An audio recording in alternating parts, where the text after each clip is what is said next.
Amin. Voltager silakan duduk dulu. Ya.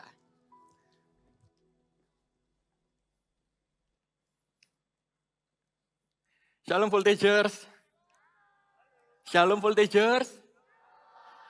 Perkenalkan dulu ya, nama kakak Zeva Alexander. Panggil aja Kak Zeva.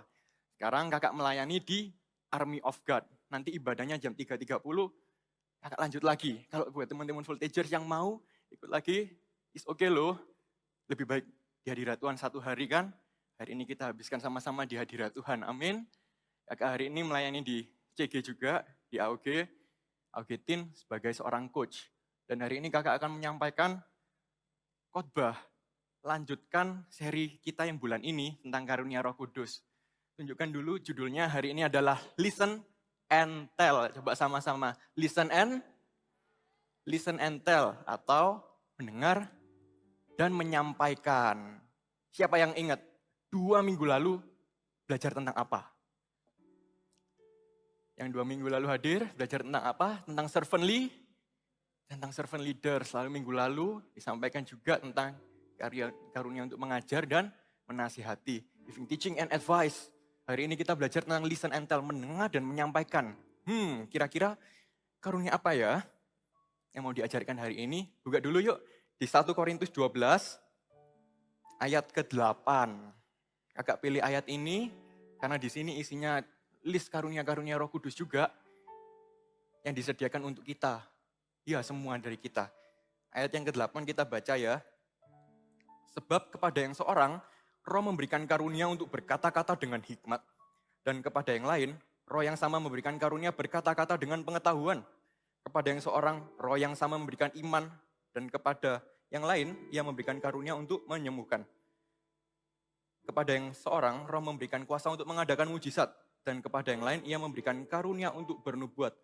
Dan kepada yang lain lagi, Ia memberikan karunia untuk membedakan bermacam-macam roh.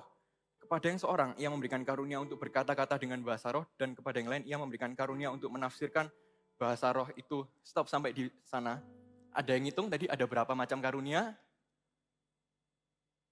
Ada 9. Ya, ada 9 karunia di sini. Dan hari ini kita belajar 2. Yaitu karunia untuk bernubuat dan berkata-kata dengan hikmat. Karunia bernubuat dan berkata-kata dengan hikmat. Siapa yang pernah dengar karunia ini? Boleh angkat tangan yuk. Karunia untuk bernubuat dan berkata-kata dengan hikmat. Apa itu karunia bernubuat dan berkata-kata dengan hikmat? Kok nggak pernah dengar ya kak? Kalau nubuat sih tahu, kalau hikmat sih tahu. Tapi kalau berkata-kata dengan hikmat apa ya? Kakak jelaskan dulu ya supaya kita nanti ngalir di firman hari ini.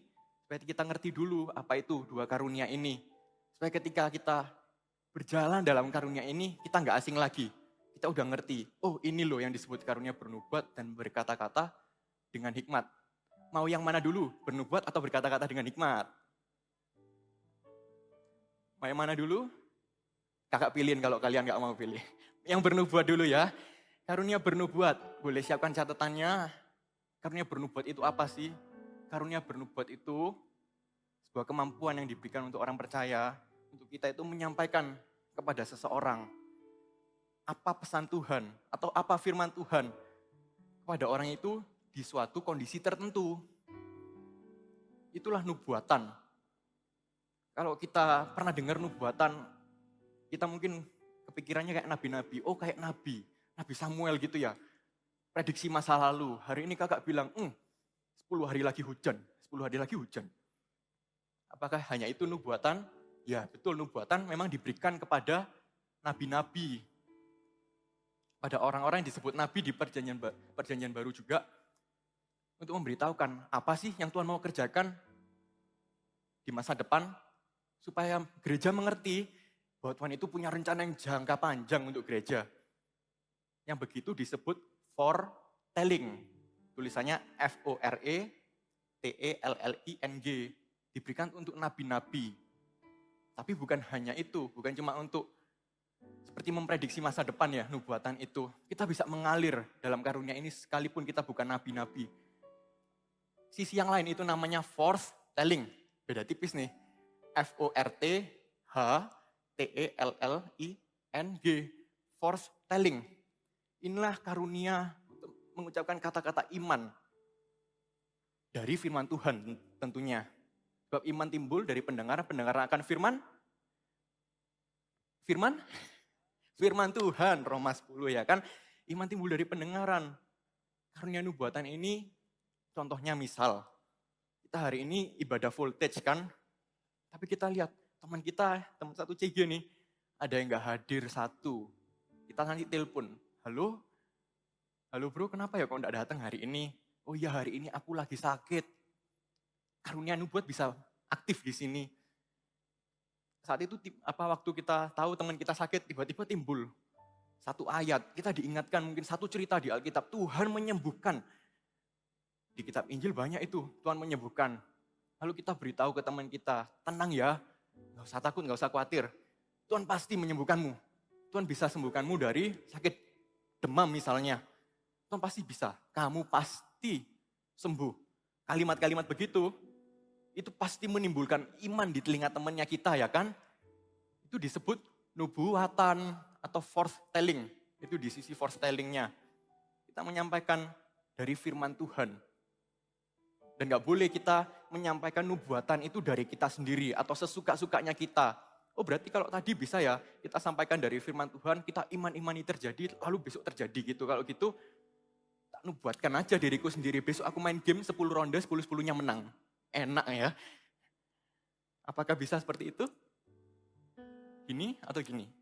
Gini ya, nubuatan itu harus dari firman Tuhan. Alkitab berkata siapa bernubuat harus dari dorongannya Roh Kudus, bukan dari keinginannya sendiri atau egonya sendiri. Mau apa ya, tak nubuatkan aja sendiri, kejadian besok sungguhan. Nubuatan harus dari Roh Kudus.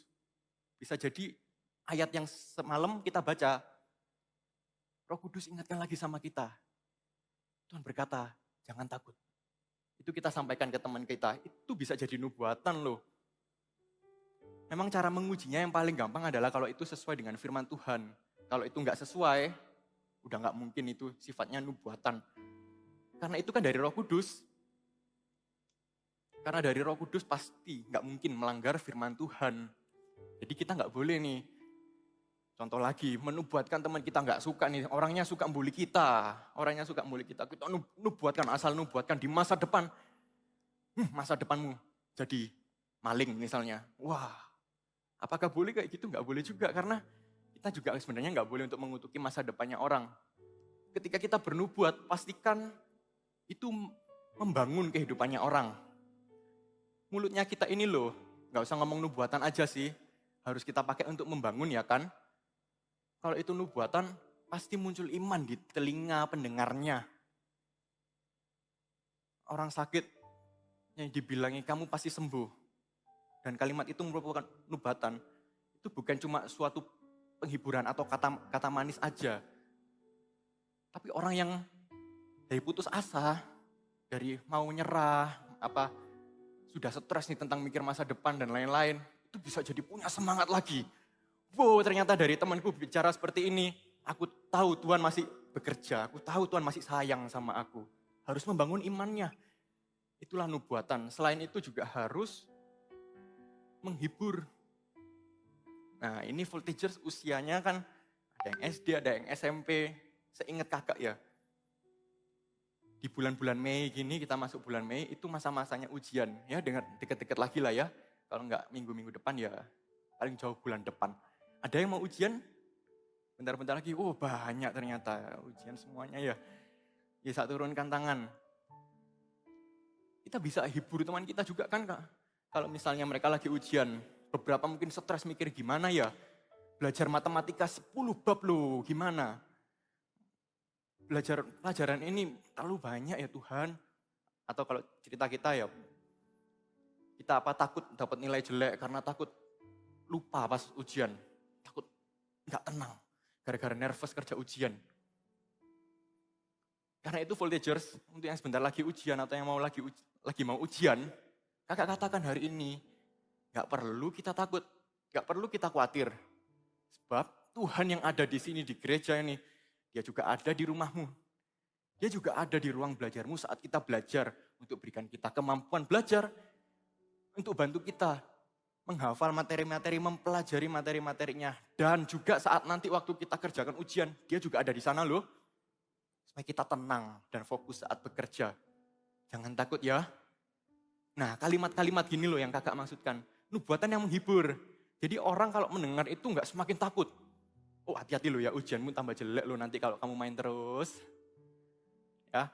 Selain itu, nubuatan selain membangun dan juga menasehati atau menghibur, ya udah kesebut ya tadi, itu untuk menasehati. Untuk menasehati seseorang untuk semakin dekat sama Tuhan. Katakan tadi teman kita sakit, kita nubuatkan dia, kamu pasti sembuh. Maka kita harus bawa dia untuk ke Tuhan juga. Jangan lupa doa ya.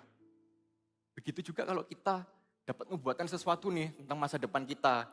Apapun itu, jangan lupa sebagus apapun, segede apapun nubuatan itu tentang kita. Kita harus tetap berdoa supaya kita mengerti. Kalau nubuatan itu terjadi, siapa yang mengadakan itu? Itulah Tuhan kita. Nah, kepada Tuhan yang berdoa itu kita ingat, ini loh Tuhanku yang mengadakan itu. Itu nubuatan. Satunya lagi di ayat yang tadi kita baca, ada di ayat awal-awal itu ayat 8-nya. Satu lagi karunianya, namanya apa? Berkata-kata dengan hikmat. Berkata-kata dengan hikmat.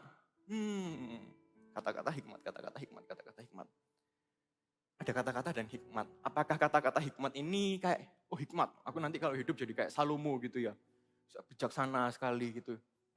Kakak mau katakan di sini, kata-kata hikmat dan hikmat itu dua hal yang berbeda. Kalau hikmat itu dimulai dari takut akan Tuhan. Maka kalau kita awalnya takut akan Tuhan, kita akan dibawa Tuhan untuk berjalan dalam karunia ini, yaitu berkata-kata dengan hikmat. Jadi nggak boleh kita berkata ke orang tuanya kita ya, nanti kalau misal udah pulang atau ke Cigikits, Kak, aku nih nggak punya hikmat, nggak bijaksana deh kayaknya aku. Kenapa? Nggak dapat karunia hikmat aku hari ini, karunia kata-kata hikmat aku hari ini. Wah, jangan dikatakan seperti itu, karena berkata-kata dengan hikmat dan hikmat itu berbeda. Semua orang bisa jadi bijaksana dan berhikmat hari ini. Kita harus mengejar itu. Tapi hari ini kita akan selami ini dulu ya, karunia untuk berkata-kata dengan hikmat. Apa itu? Karunia berkata-kata dengan hikmat, ini sebuah karunia yang diberikan oleh Roh Kudus.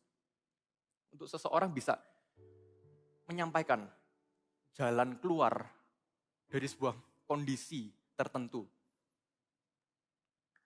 Karunia begini loh yang membuat suaranya anak-anak itu didengar. Anggaplah dalam satu rapat gitu ya, meeting 10 orang. Yang SMP mungkin lebih familiar dengan organisasi yang namanya OSIS misalnya. Ada satu rapat 10 orang kayak gitu. Lagi bahas satu masalah 1 jam ini buntu terus. Tiba-tiba ada satu dorongan untuk kita sampaikan sesuatu dalam hatinya kita. Kita sampaikan itu, ternyata semuanya setuju. Padahal 1 jam itu udah muter sana muter sini. Tapi dengan satu kalimat itu kita temukan solusinya. Bukan cuma solusinya yang kita sampaikan, orang-orang juga ngerti masalahnya itu letaknya di mana. Itu kata-kata hikmat. Bisa jadi 1 atau 2 kalimat yang mengubahkan cara pandangnya orang. Kakak yang berkhotbah di sini pun bisa berjalan dalam karunia kata-kata hikmat misalnya. Ada 1-2 kalimat tertentu, nggak usah ngomong 30 menit misalnya. Tapi dari 1 atau 2 kalimat aja itu bisa mengubahkan cara pandangnya kita. Khotbah seperti ini juga perlu kata-kata hikmat. Tapi kata-kata hikmat juga diperlukan di kehidupan sehari-hari. Kakak percaya kok, siapa yang berjalan dalam kata-kata hikmat di kesehariannya, orang itu bisa jadi pengkhotbah berikutnya di sini loh. Amin. Yang percaya katakan amin dong. Kasih kemuliaan dulu untuk Tuhan. Dari kalimat kita bisa mengubahkan seseorang, kita bisa membuat orang mengerti tentang sesuatu, apalagi kalau tentang kebenaran. Di situ butuh pertolongan dari Roh Kudus tentunya. Itu karunia berkata-kata dengan hikmat. Bedakan loh ya, mana hikmat, mana kata-kata hikmat. Dan itu nggak perlu kita pinter ngomong gimana untuk kita punya kata-kata hikmat. Berakit-rakit ke hulu, berenang-renang ke tepian. Lanjutannya bersenang-senang dahulu, bersakit-sakit kemudian. Gak usah sejauh-jauh itu, bisa jadi dari firman dan itu yang mengubahkan hatinya seseorang. Amin.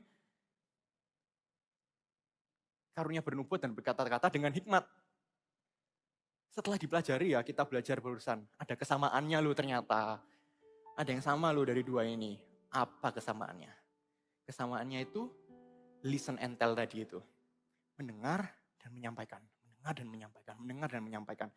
Nubuatan dan kata-kata hikmat harus dimulai dari mendengar suara Tuhan. Mendengar suara Tuhan.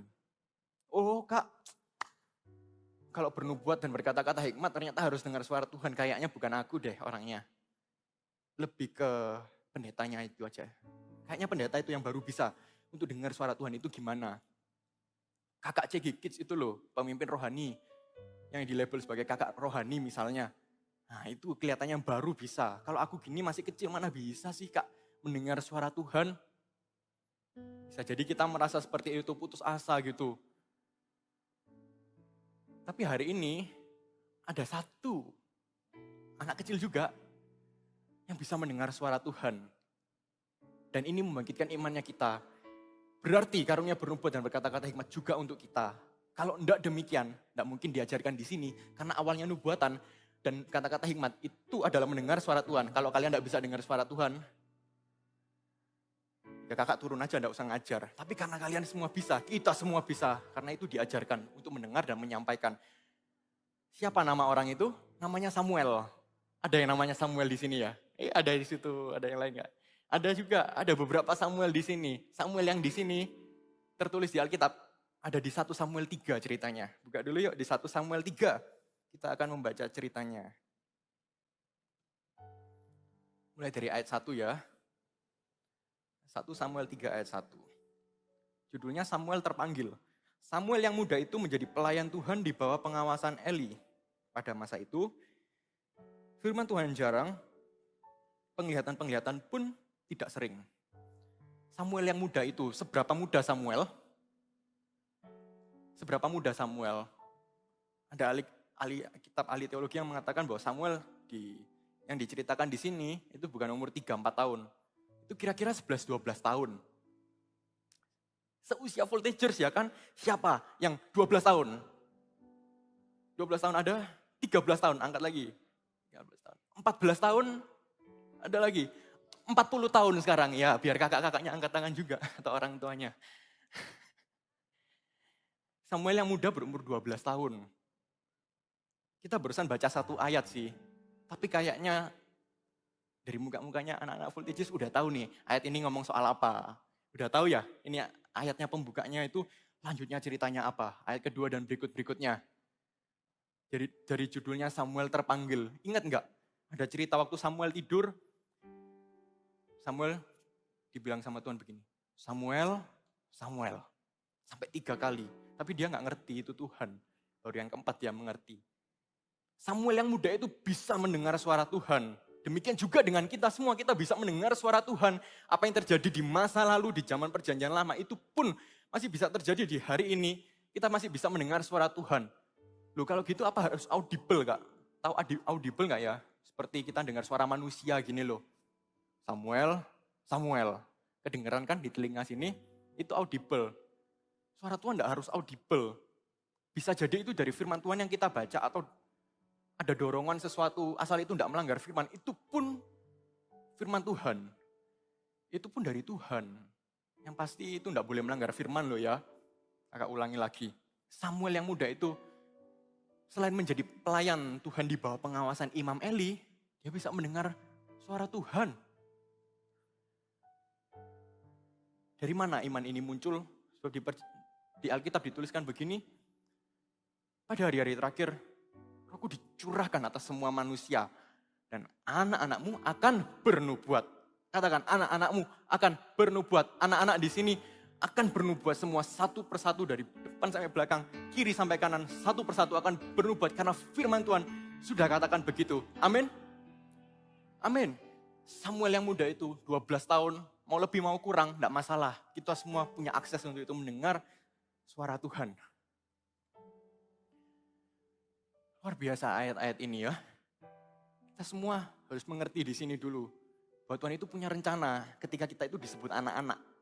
Tahu enggak, nama Eagle Kids itu seharusnya kita patut bersyukur untuk nama itu loh. Karena ada kids di sana. yang disebut Tuhan akan bernubuat itu anak-anak. Ya bukan berarti orang tua atau yang udah remaja kayak kakak begini, udah gak bisa bernubuat lagi. Tapi pasti ada sesuatu di baliknya kalau Tuhan katakan anak-anak akan bernubuat. Pasti hidup kita ini satu persatu loh. Meskipun masih kecil, gak sampai 12 tahun, usiaku masih 10 tahun. Hidup kita itu sudah di-reserve oleh Tuhan untuk bernubuat dan berkata-kata dengan hikmat. Untuk mendengarkan dan juga untuk menyampaikan firman Tuhan. Hidup kita sudah di-reserve. Kayak kita kalau ke restoran ada meja tulisan reserved. Apa sih itu artinya? Jadi udah dipesan. Kalau ada orang, kita datang. Kita gak reserve nih. Kita datang 15 menit sebelumnya gitu. Wah ya ditolak. Masuk waiting list biasanya. Ya tapi bukan berarti orang-orang lain gak bisa bernubuat ya. Oh cuma anak-anak, gak se-eksklusif itu sih. Tapi janji Tuhan ini untuk kita semua. Bahwa anak-anak akan bernubuat. Pasti ada sesuatu di baliknya. Dan hari ini kita gak cuma belajar, kita buka-buka Alkitab soal itu, tapi kita akan terima ya kan. Yang percaya ini kasih tepuk tangan dulu untuk Tuhan dong. Samuel yang muda itu bisa mendengar suara Tuhan. Kalau kita udah ngerti nih, oke hari ini aku akan terimain ya. Aku tahu karena Tuhan sudah berkata demikian. Lalu, gimana sih cara mendengar suara Tuhan? Kalau enggak harus audible, lewat satu benda yang huruf depannya A, belakangnya B, ada 7 huruf. Apa itu? Itu yang barusan yang jawab yang kanan. Yang kiri, apa? Alkitab. Ya Alkitab yang kakak bawa ini loh, ini alat yang paling natural untuk kita mendengar suaranya Tuhan. Bukan digini kayak orang telepon gini loh ya. Tapi dibuka dong Alkitabnya. Kita baca Alkitab setiap hari. Di situ kita jadi ngerti Tuhan ngomong apa. Atau Tuhan mau ngomong apa sih tentang temanku. Jadi kalau kita berdoa sebelum baca Alkitab, selain doa untuk diri kita sendiri supaya kita mengerti, doakan juga Tuhan apa yang harus kusampaikan kepada orang lain lewat ayat-ayat yang aku baca hari ini. Nanti lihat ya, Roh Kudus pasti berikan kepada kita poin-poin tertentu, ayat-ayat tertentu yang jadi rema di hatinya kita. Besoknya kita ketemu teman itu, kita sampaikan. Dia akhirnya terhibur, dia akhirnya jadi orang yang semangat lagi lewat perkataannya kita. Lanjut lagi ke ayat yang ke-15. Kita lompat dulu ya, nanti kakak ceritakan. Samuel tidur sampai pagi, kemudian dibukanya pintu rumah Tuhan. Samuel segan memberitahukan penglihatan itu kepada Eli. Tetapi Eli memanggil Samuel katanya, Samuel anakku, jawab Samuel, ya Bapa. Kata Eli, apakah yang disampaikannya kepadamu? Janganlah kau sembunyikan kepadaku, kiranya beginilah Allah menghukum engkau bahkan lebih lagi daripada itu, jika engkau menyembunyikan sepatah kata pun kepadaku dari apa yang disampaikannya kepadamu itu. Lalu Samuel memberitahukan semuanya itu kepadanya dengan tidak menyembunyikan sesuatu pun. Kemudian Eli berkata, dia Tuhan, biarlah diperbuatnya apa yang dipandangnya baik. Diceritakan awalnya Samuel segan. Apa itu segan? Segan itu sungkan. Mau ngasih tahu itu takut gitu loh. Kenapa sih kok takut? Karena Samuel diberi suatu pesan oleh Tuhan.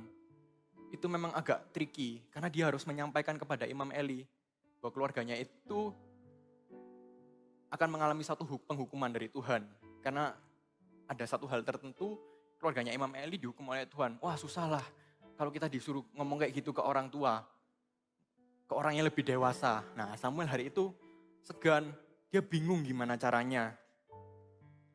Kebenarannya adalah bernubuat dan berkata-kata hikmat itu selalu berhubungan di sini. Listen and tell, listen and tell. Gak cukup di kita hanya mendengar saja, tetapi kita juga menyampaikan itu kepada orang lain.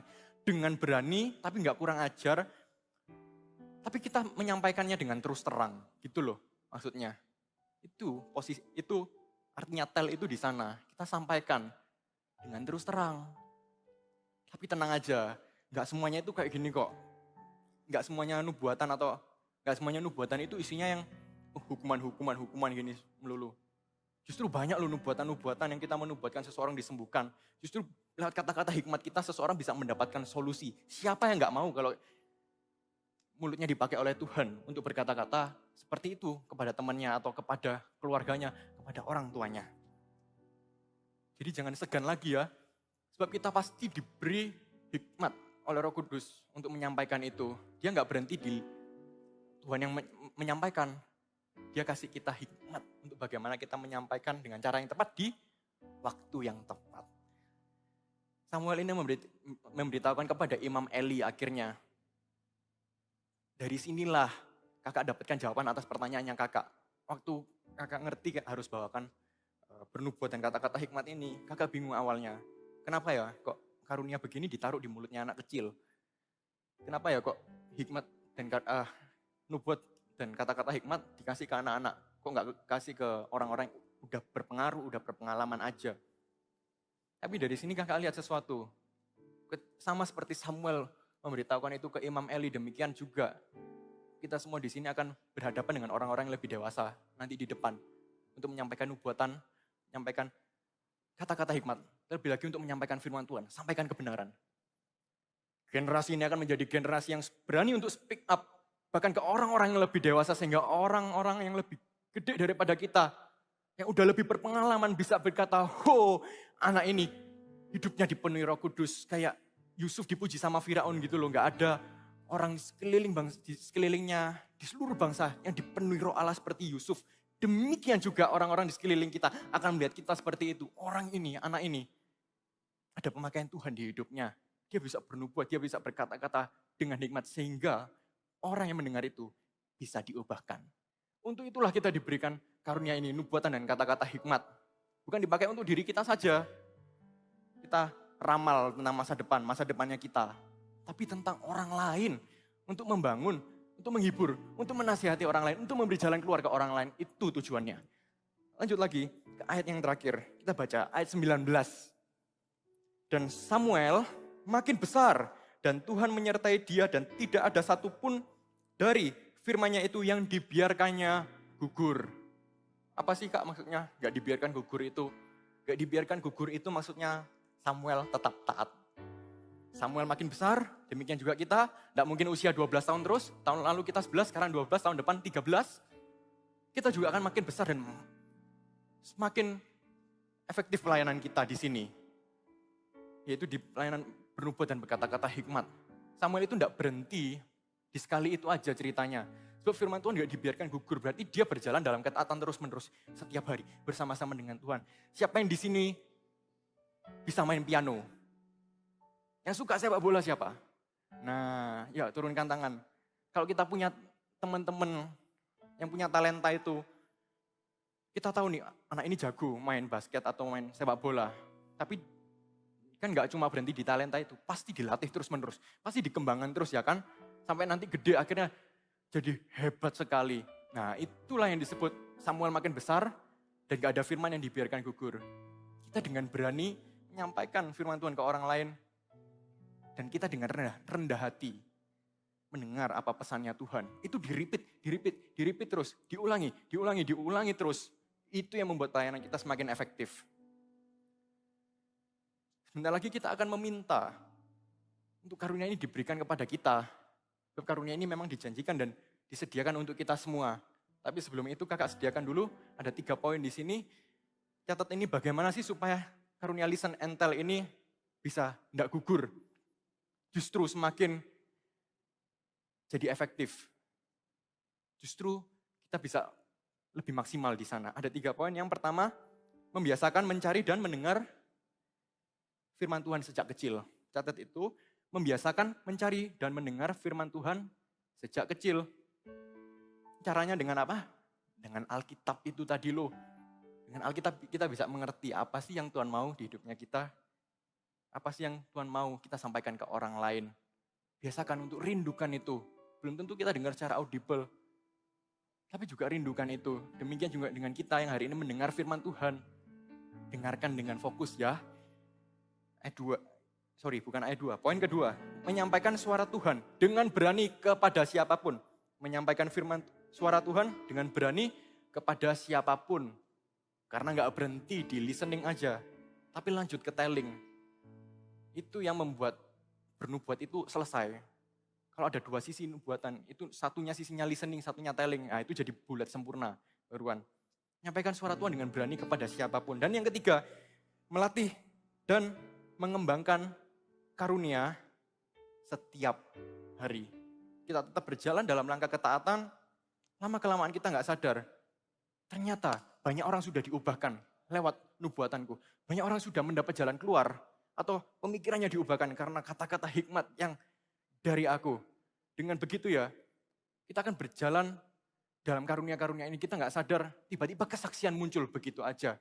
Siapa yang rindu untuk mendapatkan karunia ini, Tuhan terlebih rindu untuk memberikannya kepada kita. Hari ini kita akan meminta dulu ya sama Tuhan. Kita minta dengan percaya. Kita minta Tuhan, beri aku karunia ini. Supaya aku dapat menjadi jawaban. Aku rindu mau jadi jawaban. Aku rindu mau memberi semangat ke temanku dengan cara-cara yang dari firman Tuhan. Inilah saatnya kakak undang dulu PAW untuk maju ke depan. Kita akan nyanyikan satu lagu ini. Supaya kita mengerti bahwa Roh Kudus itu bekerja. Benar-benar bekerja. Bahkan untuk anak-anak seusia. Voltage. Mari semua yang rindu untuk menerima karunia bernubuat dan berkata-kata dengan hikmat, aku ajak semuanya untuk bangkit berdiri. Kita nyanyikan lagu ini dulu.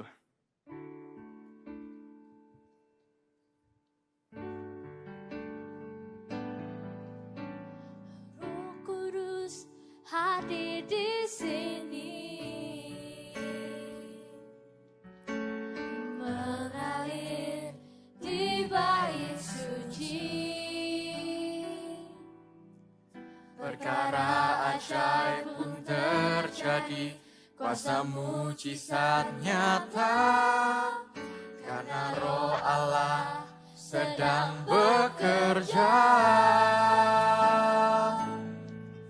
Tiada yang mustahil dan tiada yang sukar.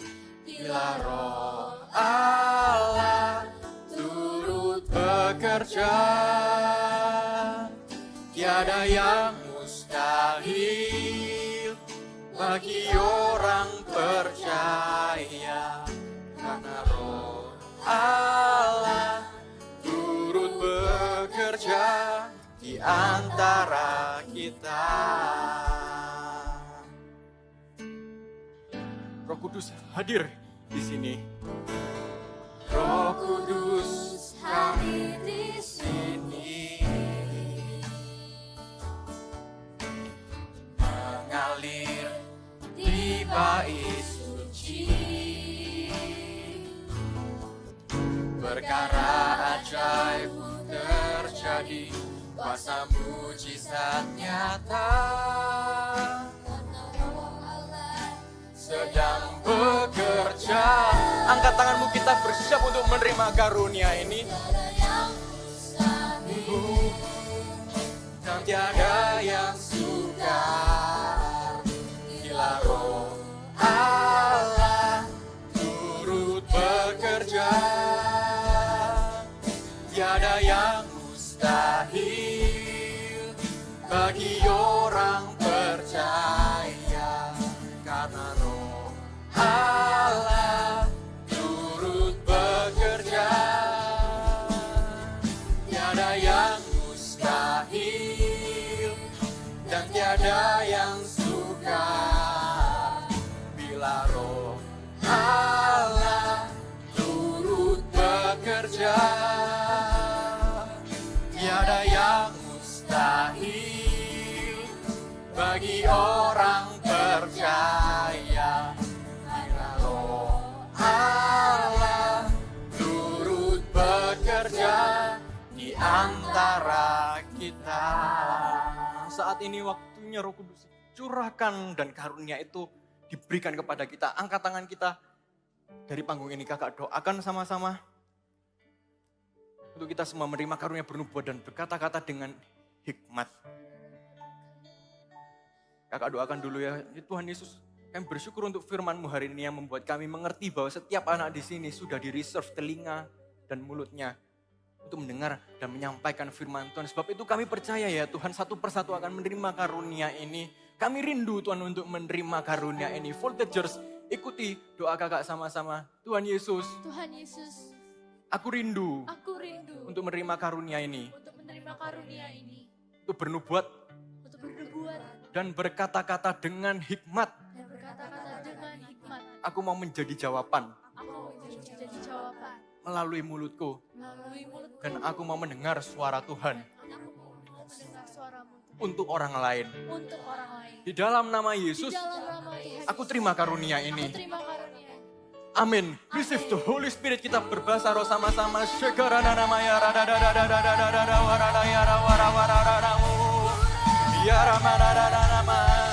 Receive the gift of the Holy Spirit. Terimalah karunia untuk bernubuat dan berkata-kata dengan hikmat satu persatu. Mulut dan lidahnya akan dipenuhi oleh Roh Kudus untuk mengucapkan nubuatan, untuk memberi jalan keluar, untuk mengubahkan kehidupannya seseorang melalui mulutnya, untuk menghibur, menasehati, dan untuk membangun imannya seseorang. Kami percaya ya Tuhan, satu persatu sudah menerima ini sebab Engkau sudah berjanji kepada kami bahwa anak-anak satu persatu akan bernubuat di dalam nama Yesus. Receive the gift of the Holy Spirit. Karunia untuk bernubuat dan berkata-kata dengan hikmat. Sekarang nama ya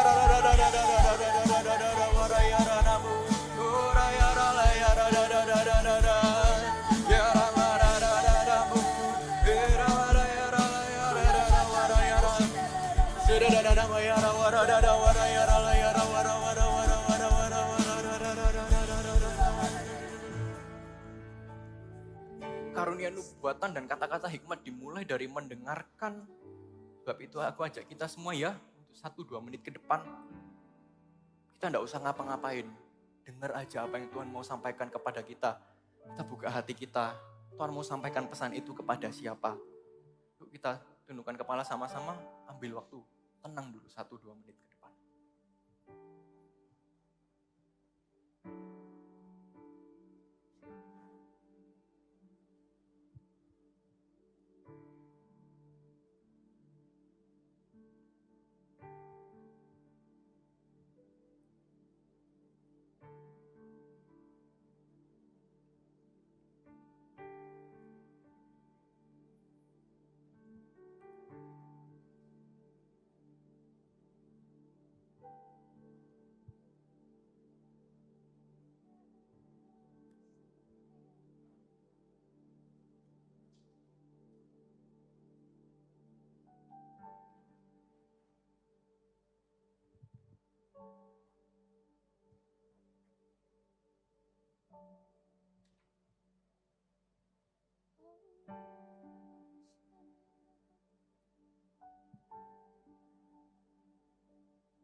Sungguh dahsyat kau Tuhan, satu persatu mendapat firman. Bukan untuk dirinya sendiri, tapi untuk orang lain juga. Kami percaya mujizat terjadi. Hal yang dianggap mustahil pun terjadi satu persatu. Mendapatkan karunia untuk bernubuat dan berkata-kata dengan hikmat. Kau bekerja di sini ya Tuhan, dan kami merasakannya. Kami percaya Tuhan, ada banyak hal lagi yang akan kau kerjakan selepas hari ini. Teraikan firman-Mu hari ini ya Tuhan, sehingga satu persatu suaranya didengar untuk orang-orang yang lebih dewasa di dalam nama Tuhan Yesus. Amin. Tiada yang mustahil.